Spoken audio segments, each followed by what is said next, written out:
তো আল্লাহর ধন রাসূলকে দিয়া, মানে ভাবটা এই কবিতার মধ্যে এইরকম যে আল্লাহর যা আছে সব আল্লাহ তাআলা রাসূলকে দিয়ে দিয়েছেন। নাউজুবিল্লাহ। খাজা তোমার দরবারে আল্লাহ দন রাসূলকে দিয়া গেলেন আল্লাহ গায়েব হইয়া, আল্লাহর দন রাসূলকে দিয়া গেলেন আল্লাহ গায়েব হইয়া, রাসূলের ধন খাজা পাইয়া, রাসূলের ধন খাজা পাইয়া শুইয়া আছে। তো খাজা বাবাদের সাথে থাকতে থাকতে, ধর্মগুরুদের সাথে থাকতে থাকতে, ওনাদের নৈকট্যে থাকতে থাকতে আল্লাহর নাম না জানতে না জানতে আমাদের এমন মনে হতে পারে যে ওনারাই তো মনে হয় যেন বড়। আস্তাগফিরুল্লাহ। অথচ সমস্ত খাজা বাবা, কাজী ইব্রাহিম, তারপরে মৌলানা কি তাহেরি, তারপরে আরো যা আছে সব আল্লাহর ফকিরের ঘরের ফকির। আদম সন্তান হও আর তাহেরি হও আর কাজী ইব্রাহিম হও আর আব্দুর রাজ্জাক হও আর যে হও, সবগুলি গোমরা যদি আমি হেদায়েত না করি।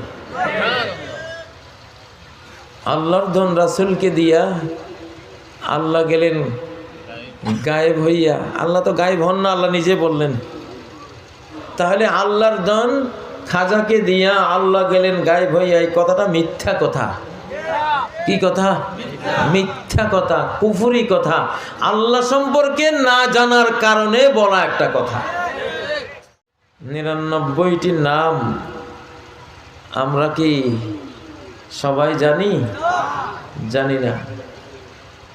জানলেও সবগুলি নামের অর্থ কি আমরা বুঝি? বুঝি না।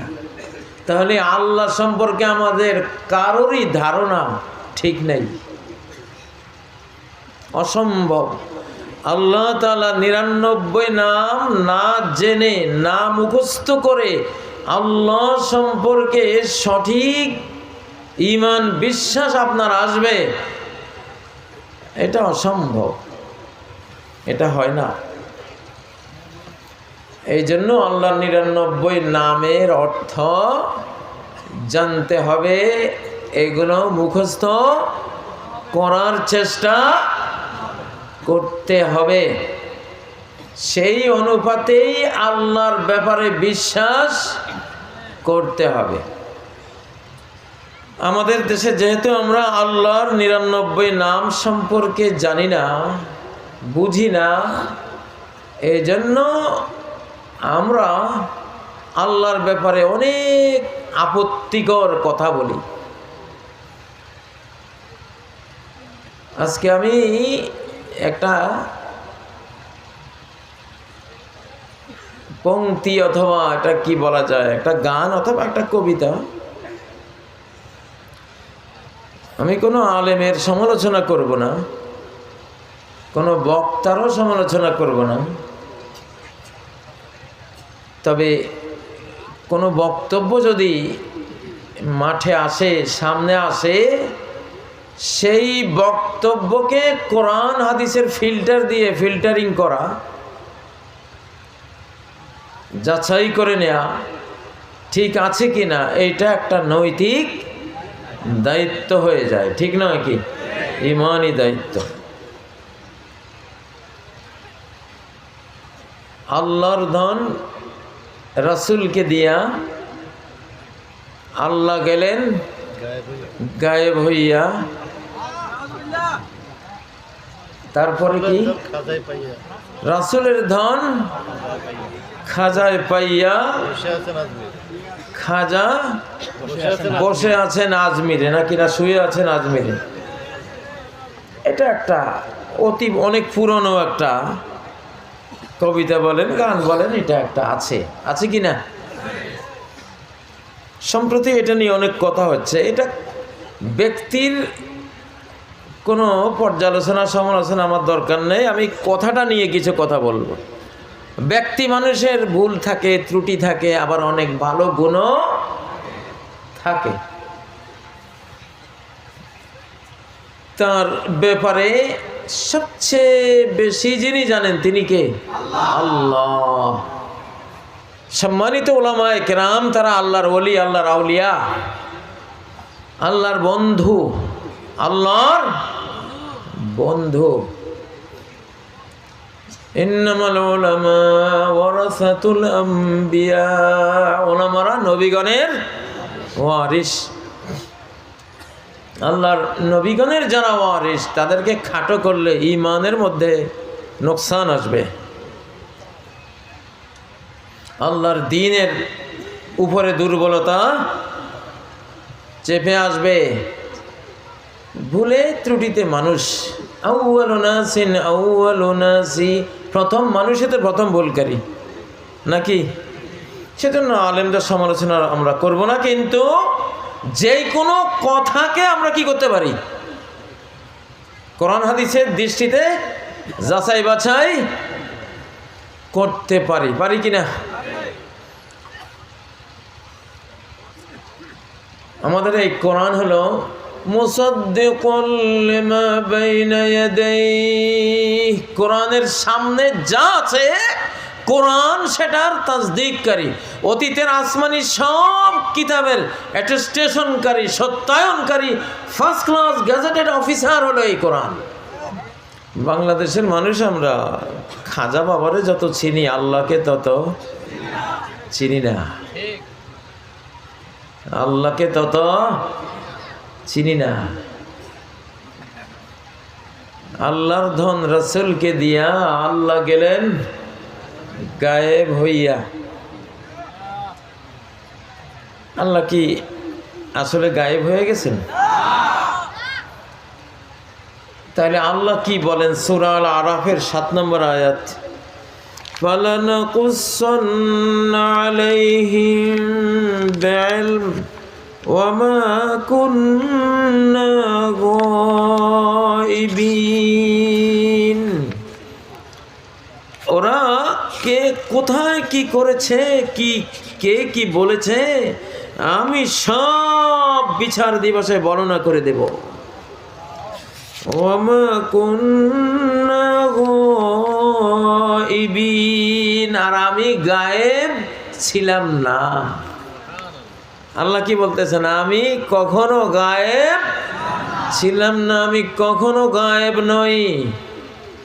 তোমাকে আমি তোমার চেয়ে বেশি দেখি, তোমাকে আমি তোমার চেয়ে বেশি জানি। ওহুয়া আলিমুম বিযাতিস সুদূর, সিনার মধ্যে সেকেন্ডে কত হাজার কল্পনা আসতে পারে, সিনার যে মালিক, মনের যে মানুষটা, সে মানুষটাও জানে না, কিন্তু কে জানেন? আল্লাহ জানেন। আল্লাহু আকবার। চোখের এক পলকে অন্তত 1000টা কম্পন থাকে, চোখের একটা পলকের মধ্যে কমপক্ষে 1000 কম্পন থাকে। জীবনে টের পেয়েছেন? টের পান নাই, কিন্তু টের পান কে? আল্লাহ। কোনো কিছু আল্লাহ থেকে গায়েব নয়। তাহলে আল্লাহ যেহেতু সূরা আরাফের 7 নম্বর আয়াতে বলেছেন ওয়ামা কুন্না গায়িবিন, আমরা গায়েব ছিলাম না, আমি গায়েব ছিলাম না। আমি আমার আরশের উপর থেকে তোমাকে তেমন দেখি যেমন তোমার ঘাড়ের জীবন শিরার পাশে থাকলে দেখতাম। তোমার জীবন শিরারও আমি আরো কাছে। কোন জিনিসের কাছে আমি যত কাছে, আমার মতো কাছে সে নিজেও নয়। আল্লাহু আকবার। তাহলে আল্লাহ গেলেন গায়েব হইয়া, এই কথাটা আল্লাহর কোরআনে কি করলো? প্রতিবাদ করলো যে ওমা কুন্না গায়িবিন। আসলে কবিদের আল্লাহ তাআলা একটা দুর্নাম করেছেন। কি সেই দুর্নাম? কোরআনে কবিদের একটা সূরা আছে না নাই? ওয়াশ-শুআরাউ ইয়াত্তাবিউহুমুল গাওয়ুন। কবিরা এমন যে যত রকমের ভোগী মানুষ, ভোগ পাগল মানুষ, ভোগ মাতাল মানুষ, ভোগ মাস্তান, ভোগ দিওয়ানা, এই টাইপের মানুষরাই কবিদেরকে ফলো করে। কোন কবির কবিতা আমাদের ইসলামের কি ডকুমেন্টস, এভিডেন্স, দলিল, প্রমাণ? দলিল কি? অতএব আমরা কোন কবি বললেন আল্লাহর ধন রাসূলকে দিয়া আল্লাহ গেলেন গায়েব হইয়া, রাসূলের ধন খাজায় পাইয়া খাজা রইলেন আজমিরে, নাকি? একজন কবির কবিতা, কবিতার কোরআন বলছে কবিরা সাধারণত কি বিভ্রান্ত, ওদেরকে ভোগবাদীরাই অনুসরণ করে। পাগল মন রে, তুই কেন এত কথা বলিস? ঠিক না? টেলিভিশনে যত গান বাজনা আপনারা শোনেন, ম্যাক্সিমামটা হলো ক্ষতিকর জিনিস। এটা আবেগ, বুঝেন না? এসব কবিদের কবিতা, গান ইত্যাদির পিছনে পড়লে মানুষ বিভ্রান্ত হয়। জীবন শেষে সিগারেটের ছাই ছাড়া আর কিছুই থাকে না, ঠিক নয় কি? গান শুনে শুনে তো আমাদের তরুণ তরুণীরা কেউ দিহান হয়, কেউ আনুষ্কা হয়। লাস্টে কি পেল? একজন পেল মরণ, আরেকজন পেল কিলার হওয়ার চিরজনমের কলঙ্ক, খুনের অপরাধ, ঠিক না? দুইটা দিয়েই তো আমরা 200 কোটি বুঝতে পারি, নাকি বেশি উদাহরণ এক্সাম্পল লাগে না? তো আল্লাহর ধন রাসূলকে দিয়া, মানে ভাবটা এই কবিতার মধ্যে এইরকম যে আল্লাহর যা আছে সব আল্লাহ তাআলা রাসূলকে দিয়ে দিয়েছেন, নাউজুবিল্লাহ। অথচ রাসূলে বলে গেছেন যদি আরাআইতুম মা আনফাকা মুনযু খালাকাস সামাওয়াতি ওয়াল আরদ ফাইন্নাহু লাম ইয়ানকুস মিম্মা ফি ইয়াদিল্লাহ মিম্মা ইনদাল্লাহ। আসমান জমিন সৃষ্টির শুরু থেকে বিজ্ঞানীরা বলেন প্রায় 1300 কোটি বছর, শত কোটি বছর থেকে আল্লাহ তাআলা আজ পর্যন্ত যা ব্যয় করেছেন আল্লাহর অনন্ত অসীম ধনভাণ্ডার থেকে কতটা ব্যয় হয়েছে? ইল্লা কামা নাকাসা হাযাল মিখিয়াত মিন হাযাল ইয়াম্মি। সাগরের মধ্যে একটা সুই ঢুকাইলে, কাঁথা শিলাই অথবা কাপড় শিলাইয়ের একটা সুই ঢুকাইলে সুইয়ের তলার মধ্যে কতটুক পানি উঠবে? এক বিন্দু তো না, এক বিন্দুরও কি অনেক কম, বিন্দুরও 100 1 ভাগ। নবীজি বলেন আল্লাহর অনন্ত ধনভাণ্ডার এত অকল্পনীয় যে আসমান জমিন সৃষ্টি থেকে এই পর্যন্ত যা ব্যয় আল্লাহ করেছেন সেটা হলো যেন একটা সুই সাগরে ঢুকাইলে, আটলান্টিক মহাসাগরে ঢুকাইলে সুইটা তুলনা, কি পরিমাণ পানি কমলো? কিছুই তো কমলো না, ঠিক না? এত বড় আল্লাহ, এত বড় আল্লাহ, সুবহানাল্লাহ। লাউ আন্না আউওয়ালাকুম ওয়া আখিরাকুম ওয়া ইনসাকুম ওয়া জিন্নাকুম কামু ফি সাঈদিন ওয়াহিদ। যদি তোমাদের সমস্ত আগের সমস্ত মানুষ, শেষের সমস্ত মানুষ, তোমাদের সকল মানুষ, জিনদের সকল জিন এক মহা তেপান্তরে ময়দানে দাঁড়িয়ে, যার মনে যত লক্ষ কোটি পৃথিবী আসমান জমিন কামনা করার ইচ্ছা জাগে, সে যদি তত কোটি কোটি কোটি পৃথিবী মহাবিশ্ব আল্লাহর কাছে কামনা করে, আর আল্লাহ সবাইকে তার আরাধ্য কাম্য এক একটা 10-20 ট্রিলিয়ন বিলিয়ন মহাবিশ্ব যদি আল্লাহ দান করে দেয়, তাহলেও আল্লাহ তাআলার ধনভাণ্ডার কিছুই কমবে না। কিছুই কমবে না, কমার সম্ভবই না। আল্লাহু আকবার। তো সেই আল্লাহ সাহাউল লাইলি ওয়ান নাহার, দিন রাত আশায় বৃষ্টির মতো তার ধনভাণ্ডার থেকে তিনি মখলুকদের জন্য ব্যয় করে চলেছেন। আমাদের বাংলাদেশে আমার শিশুকালে আমি যখন শিশু ছিলাম, বাংলাদেশের জনসংখ্যা ছিল 7 কোটি, 7.5 কোটি।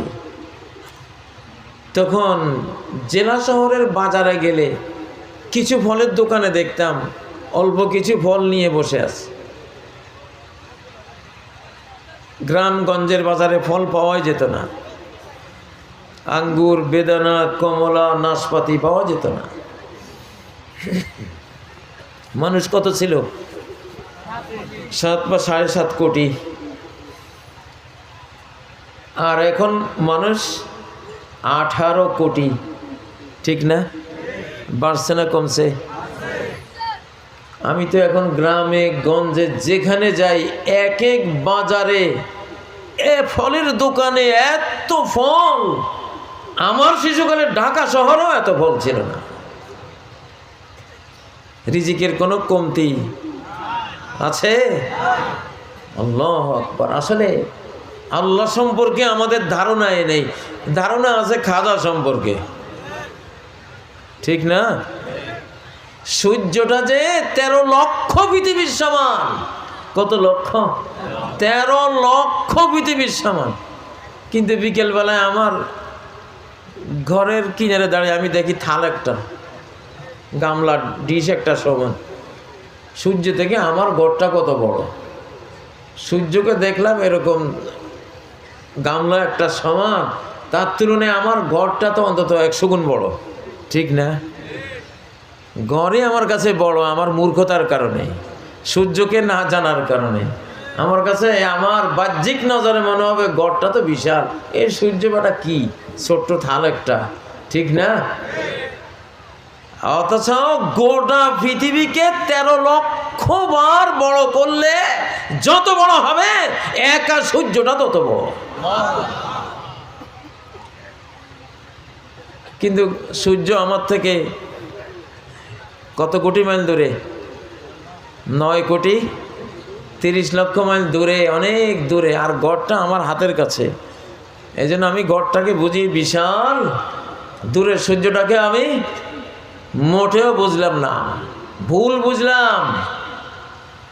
তো খাজা বাবাদের সাথে থাকতে থাকতে, ধর্মগুরুদের সাথে থাকতে থাকতে, ওনাদের নৈকট্যে থাকতে থাকতে, আল্লাহর নাম না জানতে না জানতে আমাদের এমন মনে হতে পারে যে ওনারাই তো মনে হয় যেন বড়। আস্তাগফিরুল্লাহ। অথচ সমস্ত খাজা বাবা, কাজী ইব্রাহিম, তারপরে মৌলানা কি তাহেরি, তারপরে আরো যা আছে সব আল্লাহর ফকিরের ঘরের ফকির, ঠিক না? ইয়া আইয়ুহান নাস আনতুমুল ফুকারাউ ইলাল্লাহ। ও মানুষেরা, কারো কোনো ধন নাই, কারো হাতে আল্লাহ কিছুই তুলে দেন নাই। যেই ফকির সেই ফকির, ঠিক না বেঠিক? আনতুমুল ফুকারাউ ইলাল্লাহ। 50 টাকার খাবার খেলে পেটে এটা যাবার পরে যত হাজার কলকারখানা, ইন্ডাস্ট্রিয়াল অ্যাকশন রিয়াকশন কাজকাম ওখানে আল্লাহ তাআলা করান,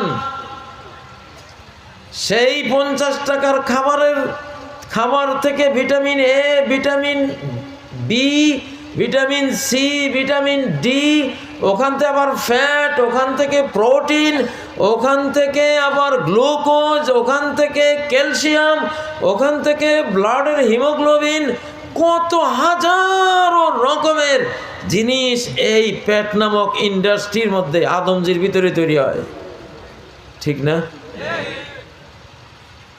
1981 সালে রাশিয়ান বিজ্ঞানীরা হিসাব করেছিলেন যে 10 টাকার খাবার হজম করে দেহের রক্ত মাংস হাড্ডির উপাদানে পরিণত করতে 1981 সালে ওই কাজটা যদি যন্ত্র দিয়ে করতে হতো 10 টাকার খাবার হজম করিয়ে তোমার দেহে মিশিয়ে দেওয়ার জন্য 10 টাকার খাবারের পিছনে 27 কোটি টাকা ব্যয় করলে ওই কাজটা করা যেত, যেটা পেটের ভেতরে আল্লাহ তাআলা বিনা পয়সায় করে দেন আমাদের। 1981 সালে যদি 10 টাকার খাবার কৃত্রিমভাবে ডাইজেস্ট করিয়ে ভিটামিন, প্রোটিন, ক্যালসিয়াম, হিমোগ্লোবিন এত সব উপকরণে রূপান্তর করতে 27 কোটি টাকা লাগবে, তাহলে 2021 সালে লাগবে অন্তত 200 কোটি টাকা।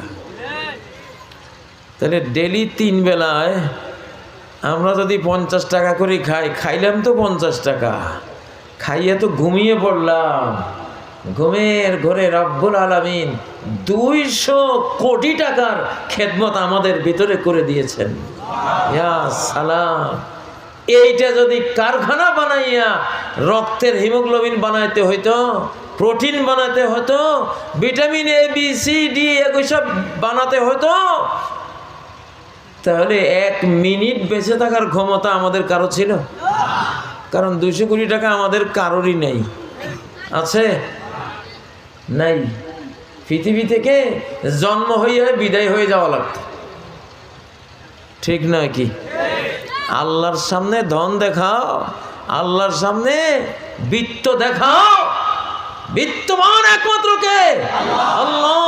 আমরা সব ফকির ইবনুল ফকিরা, আমরা নিজেরা ফকির, আমাদের বাবারা ফকির, আমাদের মায়েরা কি ফকির নি? সব কার ফকির? আল্লাহর ফকির। আর কার ফকির নি? আল্লাহর ফকির নি। ঠিক না বে ঠিক? হাদিসে কুদসি আল্লাহ কি বলেন শোনেন, ইবনে আদম কুল্লুকুম দাল্লুন ইল্লা মান হাদাইতু। আদম সন্তান, খাজা বাবা হও আর তাহিরি হও আর কাজী ইব্রাহিম হও আর আব্দুর রাজ্জাক হও আর যে হও, সবগুলি গোমরা যদি আমি হেদায়েত না করি।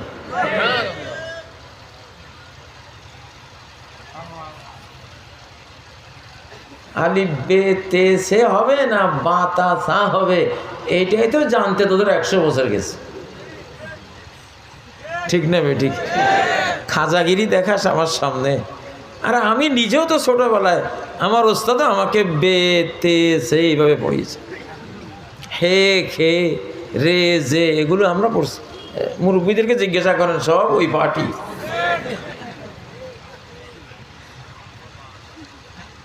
বাংলা প্রভাষকের শিক্ষকতার দরখাস্ত যদি কোনো ক্যান্ডিডেট করে আর তাকে যদি প্রশ্ন করে, ভাই তুমি বাংলা বর্ণগুলি একটু উচ্চারণ করো, ক খ গ ঘ, সে যদি এটাতে ফেল করে, তার আর ইন্টারভিউ কেউ নেবে? আরে বেটা তুই ক খ গ ঘ জানিস না, তুই কি পড়াবি? ঠিক না? তো এক সময় আমাদেরকে তো এই কথাটা বলার মতো অবস্থায় আমাদের ছিল। আরবদের কেউ এসে যদি আমাদের আলিফ থেকে ইয়া পর্যন্ত পড়া শুনতো, তাহলে আমাদের বাইতুল মোকাররমের খতিব আর বড় বড় মাদ্রাসার শাইখুল হাদিস আর বড় বড় মুহাদ্দিস মুফাসসির সবাই তো বেঁধেছে বলা ছিলাম। তাহলে মক্কা মদিনার ইমাম সাহেব শুনতো, শুনে কি বলতো? হাউলা লা ইয়াদুরুনা আল হুরুফ আল হিজাইয়াতা লিল কোরআনিল কারীম ফামা বালু ইলমিহিম বিল কোরআনিল কারীম। এই বেটারা কোরআনের বর্ণমালাই শুদ্ধ জানে না, কোন গণাটিং কোরআনের তাফসীর এরা জানবে? ঠিক না? এক সময় তো আমাদের সব হুজুরদের এই অবস্থায় ছিল, ঠিক না? এই মূর্খতা থেকে নাজাত দিয়েছেন কে? আল্লাহ, ঠিক না? কুল্লুকুম দাল্লুন, সব গোমরা, ইলমি ভাবে গোমরা, কোনো ইলম নাই আমি যদি তোদেরকে ইলমটা না দিই। ঠিক না? ফেরেশতারা পারছিল কোনো জিনিসের নাম বলতে? লা ইলমা লানা ইল্লা মা আল্লামতানা। জিব্রাইল থেকে শুরু করে ট্রিলিয়ন ট্রিলিয়ন ফেরেশতা সবাই বলে দিল আল্লাহ কিছুই জানি না, আপনি যা জানিয়েছেন এর বাইরে কোনো নলেজে আমাদের নাই, ঠিক নয় কি? আরে খাজা বাবা, শাহজালালের আগে তুমি ছিলা নমশূদ্র। শাহজালাল ইখতিয়ারউদ্দিন মোহাম্মদ বিন বখতিয়ার খিলজি, সাহাবায়ে কেরামরা এই দেশে এসে ইসলাম প্রচারের আগে আমাদের খাজা গজা, আমরা কাজী হাজি যা আছি, আমি সহ সব কি ছিলাম? ডোম, কচ্ছপ, নমশূদ্র, হরিজন, নিম্ন শ্রেণীর হিন্দু মিন্দু, বৌদ্ধ, বৈরাগী, 12 জাতি, ঠিক না? আর আজকে খাজাগিরি দেখাও, আল্লাহর সামনে খাজাগিরি। কুল্লুকুম দাল্লুন ইল্লা মান হাদাইতু, আমি যদি হেদায়েত না করতাম, আমি যদি ইলম না দিতাম, জ্ঞান না দিতাম, সবগুলি ওই শিবের লিঙ্গ পূজারি, গোবর পূজারি হয়ে থাকতি, ঠিক না কি? ঠিক না? আল্লাহর ধন রাসূলকে দিয়া আল্লাহ গেলেন গায়েব হইয়া। আল্লাহ তো গায়েব হন না, আল্লাহ নিজে বললেন। আল্লাহ আমাদের সব কিছু প্রত্যক্ষ করেন, দেখেন। আল্লাহর এক নাম হলো শাহিদ। শাহিদ মানে উপস্থিত, শাহিদ মানে প্রত্যক্ষকারী, দেখনেওয়ালা, যিনি দেখতেছেন সব কিছু। আল্লাহু বিকুল্লি শাইইন শাহিদ, আল্লাহু আলা কুল্লি শাইইন শাহিদ। আল্লাহ সব কিছু প্রত্যক্ষ করেন। এখন মাহফিলে বসে আছেন, আল্লাহ দেখতেছেন কিনা? হ্যাঁ, আল্লাহর আলোচনা কার মনে ভালো লাগতেছে আল্লাহ বুঝতেছেন কিনা, জানতেছেন কিনা? নাকি আল্লাহর আলোচনা খারাপ লাগে সেটাও আল্লাহ জানতেছেন কিনা? জানতেছেন সব কিছু। তো আল্লাহর দন রাসূলকে দিয়া আল্লাহ গেলেন গায়েব হইয়া। কবির এই কথাটা কি না? ঠিক না, ঠিক না, মোটেও ঠিক না। নবীজি বলেছেন ইন্নামা আনা কাসিম ওয়াল্লাহু ইউতি। আল্লাহ কাউকে তার ধন ভান্ডার দিয়ে আল্লাহ খালি হয়ে যাবেন, জীবনেও এই ধরনের কোনো কথা কোরআনেও নাই, হাদিসেও নাই। বরং এক ধূলিকণা সহ, এক অণু পরমাণু সহ, ইলেকট্রন, নিউট্রন, প্রোটন সহ, আরো ক্ষুদ্র অস্তিত্ব সহ সব কিছুর মালিকানা চিরকাল আল্লাহর হাতেই ছিল, এখনো আছেন। মালিকানা কখনো আল্লাহ তাআলা রাসূলকেও দেন নাই, কোনো খাজাকেও দেন নাই। আল্লাহ তাআলা নিজের হাতে মূল মালিকানা রেখে ব্যবহারের জন্য আমাদের কাছে আমানত রেখেছেন, ঠিক নয় কি? ফালাল মালু ওয়াল আহলুনা ইল্লা ওয়াদাইউ। তোমার সম্পদ আল্লাহ তোমার কাছে আমানত রেখেছেন, তোমাকে দিয়ে দেন নাই। তোমার স্ত্রী, তোমার সন্তান, তোমার পরিবার পরিজন সব আল্লাহ কি দিয়েছেন? আমানত দিয়েছেন, তোমার কাছে আমানত রেখেছেন। মালিকানা কার? ব্যাংকে আপনি 1 লক্ষ টাকা রাখলেন, এটা কি ব্যাংকের কাছে কি এটা মালিকানা না আমানত? আমানত। মালিককে আল্লাহর নিয়মে দুনিয়ার কিছুদিনের জন্য আপনার মালিকানা, কিন্তু তার কাছে এটা কি আমানত। তো ব্যাংকে আপনি রাখলে ব্যাংকের তুলনায় আপনি মালিক, কিন্তু আপনি আমি যত কোটি মাখলুক আছি, সব মাখলুকরা টাকা পয়সা ধন দৌলত যা পেয়েছি সব আমাদের কাছে রেখেছেন কে? আল্লাহ। আমরা ব্যাংকার, আমরা আমানত রাখছি, কিন্তু এই ব্যাংকারদের কাছে এই ধনরত্নগুলি রাখনেওয়ালাকে আল্লাহ। আনফিকু মিম্মা জাআলাকুম মুস্তাখলাফিনা ফীহ। ওই সম্পদ থেকে ব্যয় করো যে সম্পদের উপরে আল্লাহ তোমাদেরকে প্রতিনিধি বানিয়েছেন। কি বানিয়েছেন? প্রতিনিধি। আল্লাহর প্রতিনিধিত্ব করছেন, এটার মালিকানা করছেন না। মালিকানা কার? আল্লাহ। তাহলে আল্লাহর ধন খাজাকে দিয়া আল্লাহ গেলেন গায়েব হইয়া, এই কথাটা মিথ্যা কথা। কি কথা? মিথ্যা কথা, কুফরি কথা, আল্লাহ সম্পর্কে না জানার কারণে বলা একটা কথা। আল্লাহ তাআলা কখনো নিজের ধনভাণ্ডার নিজের জ্ঞান ভাণ্ডার, নিজের রহমতের ভাণ্ডার মাখলুকের কাছে তিনি হস্তান্তর করেন না। কি রাখেন? আমানত। শুনেন আল্লাহ কি বলেন সূরা আল হিজরের মধ্যে, ওয়াইম মিন শাইইন ইল্লা ইনদানা খাযাইনু, এমন কোনো জিনিস নাই যার ভাণ্ডার আমার কাছে সংরক্ষিত নয়। সকল কিছুর ভাণ্ডার কার কাছে সংরক্ষিত? আল্লাহর কাছে। কতটা ধান বাংলাদেশে 2021 সালে হবে আল্লাহ তাআলা হিসাব করে করে যতগুলি দেবেন ততগুলি নাজিল হবে, আসবে। এর বাইরে একটাও আমাদের আপনাদের পাওয়ার কোনো ক্ষমতা নাই। রাসূলের ধন খাজাকে দিয়া রাসূল কিনা কয়, খাজা রইলেন আজমিরে। রাসূল সাল্লাল্লাহু আলাইহি সাল্লাম যেই ধন পেয়েছেন, যেই ধনের আমানত পেয়েছেন, এটা তো তিনি শুধু খাজাকে দিয়েছেন না, গোটা উম্মতকে। বিদায় হজ্জে তিনি কি বলেছেন? হে খাজা বাবারা, তোমাদের কাছে আমি দুইটা জিনিস রেখে যাচ্ছি, এটা বলেছেন? কি বলেছেন? তারাক্তু ফীকুম আমরাইন, আমার গোটা উম্মতের কাছে আমি দুইটা জিনিস রেখে যাচ্ছি। লান তাদিল্লু মা তামাসসাকতুম বিহিমা, যতদিন ওই দুই জিনিস আঁকড়ে ধরবে থাকবে তোমরা কখনো বিভ্রান্ত হবে না। সেই দুই জিনিসের এক জিনিস কি? কোরআন। আরেক জিনিস কি? হাদিস। তাইলে বোঝা গেল রাসূলের ধন, রাসূলরা দুইটা ধন রেখে গেছেন, একটা হলো কোরআন আর একটা হলো তাদের সুন্নাহ। তাদের কি? সুন্নাহ। রাসূলুল্লাহ কোনো টাকা পয়সা রেখে যান না। ওয়া ইন্নাল আম্বিয়া লাম ইওয়ারিসু দিনারান ওয়ালা দিরহামা, নবীরা কোনো টাকা পয়সার ওয়ারিস বানিয়ে যান না। ওয়ার রাসূল ইলমা, তারা মিরাস, হেরিটেজ, উত্তরাধিকার দিয়ে গেছেন, সম্পদ দিয়ে গেছেন। সে সম্পদের নাম কি? কোরআন ও হাদিস। জ্ঞান, সেটা কি? জ্ঞান। তো জ্ঞান কি শুধু খাজা বাবা পেয়েছেন?